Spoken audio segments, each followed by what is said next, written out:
But the debate about the now weekly demonstrations in cities across France has increasingly focused on police tactics and particularly the weapons they've been using. For more on this, I'm joined by our International Affairs editor, Philip Turl. Hi, Philip. Tell us more about these weapons. They've been blamed for some pretty gruesome injuries. Well, they have. And one of the big complaints about these weapons is that they have, in fact, hit people and made them go blind in one eye. And that is why there's been growing calls over the last week by the CGT trade union and also by a human rights organisation for these weapons to be simply banned. So what is an LBD? An LBD is a flashball rubber bullet firer. LBD is a defence ball launcher, if you like. That's the equivalent in English for the French name.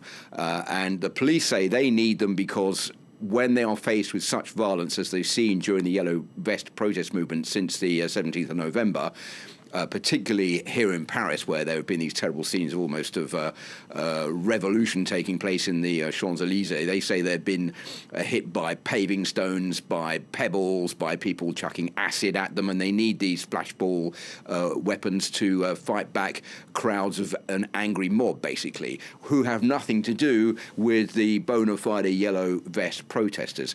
The Human Rights League doesn't hear it quite that way. They say France has the most lethal weapons which can be used by the police of any European country, and they don't need to be firing rubber bullets at protesters. They need to be able to bring them under control some other way.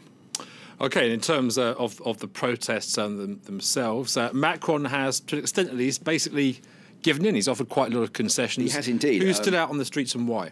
Well, he's given in. I mean, 10 billion euros worth of concessions already handed over to them.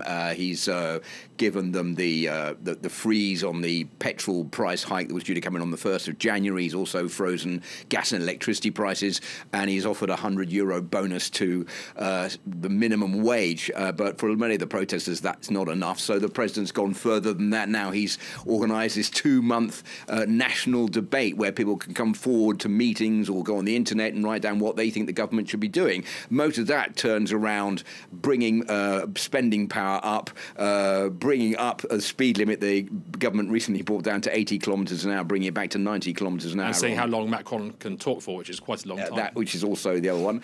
Macron's made 1 or 2 surprise appearances around the country talking to people, but I think most French people believe that it's a good idea, but in the long run there's not much going to come out of this national debate. But that's one of the ways the president has tried to boost his opinion poll ratings, which went right down at the start of the Yellow Vest protest movement, but now have gone back up to just over 30%, 31%. Philip Turl, thank you very much.